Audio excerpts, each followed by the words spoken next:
What if you're sitting on a gold mine and you don't even know it? Well, today we're going to dive into this really fascinating case study from the Collard Crime Report. It shows how one financial newsletter, just one, found this absolute treasure trove of hidden value just by getting to know its audience a little bit better. So let's just start with this big question, right? What if the labels you're using for your audience are actually blinding you to who they really are? This report suggests that their secrets, their ambitions, their hobbies, their values, that's the real blueprint for some massive, massive growth. And that kind of leads us right into the first part of our story, the financial professional myth. It's the easy label, for sure, but it's a flawed way of thinking about our audience, and it's probably costing you. Yeah, this is where almost everyone stops. You see a list of subscribers, you slap the label financial professionals on them, and you kind of put them in a box. But that box, it's really more of a cage.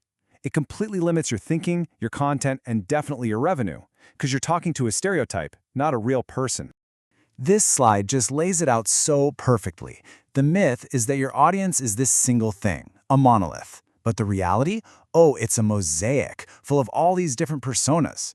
You're not just talking to a generic financial professional. No, you're talking to an executive with buying power, a job hopper who's always looking for their next move, a philanthropist, a techie, all with their own wants and needs.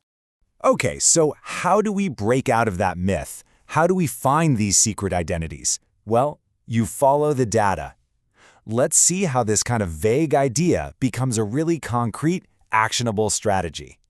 Wow, right off the bat, that's a huge number. Over a quarter of this audience, they're not just analysts sitting in a cubicle, they're executives. These are the decision makers, the people with corporate credit cards. I mean, that's not just a number. That is a direct line to some serious B2B revenue. And this chart just paints the picture, doesn't it? When you add up the executive and the manager slices, you realize that over 42% of this audience is in a leadership position. That fact alone completely changes how you should be talking to them and what you can sell to them. And here's another secret identity, the career mobility segment. These are not people who are staying in one job for 30 years. Oh no, they're ambitious, they're constantly learning new things, and they are always on the hunt for that next big opportunity. This whole group is defined by movement, and that is a huge opening. And believe me, the list just keeps going. The data found this surprisingly large group of philanthropists, a whole bunch of tech talent hiding out in the finance world, a powerful global network, and even what they call a weekend persona, people reading on their own time with a totally different mindset. It's just a goldmine of opportunity. So, you've found the secret identities. Awesome. Now it's time to turn them into profit. So how do you actually connect these really rich personas to actual, real revenue? Well, the report lays out 10 specific blueprints. Let's take a look at a couple. Let's start with that career mobility segment we just met. Remember, what they want, their core need, is to get ahead in their career. And a generic job board? That's just not going to cut it for them. So your strategy has to be tailored. Think high-value services that speak directly to that ambition.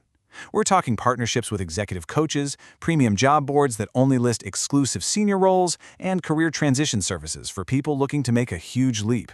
See, you're not just selling ads anymore, you're selling career velocity. Okay, now let's look at a completely different blueprint, one that's built around the conscious capitalist. This was a real shocker in the data.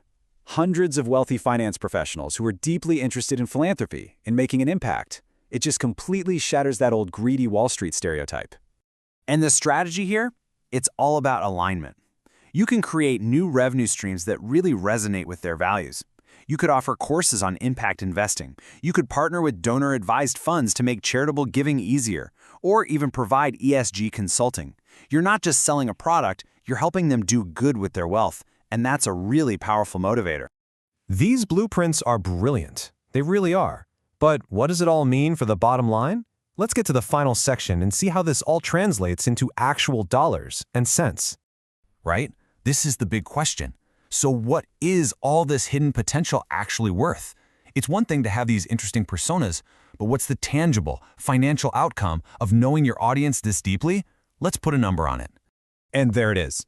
By targeting these hidden personas with offers that are made just for them, the report projects a potential of over $600,000 in new annual revenue. That is a game-changing number, and it was just hiding there in plain sight the whole time. And this slide breaks down exactly where that money could come from. Just look at the range here, from B2B data to career services, Even the conservative estimate is a really significant $180,000. But you know what's truly mind-blowing? These numbers are based on a sample of just 10,000 subscribers. Imagine scaling this across your entire audience. The potential is it's astronomical. And really, the report's conclusion says it best. The key insight is that these subscribers are whole people with complex lives, not just job titles. The second you really embrace that idea, that's the moment you unlock their true value. So that just leaves us with one final thought. We've walked through the hidden identities inside the Collared Crime audience. The real question now is, what secrets are hiding in your audience? What personas are just waiting to be discovered? And what massive opportunities are you leaving on the table right now?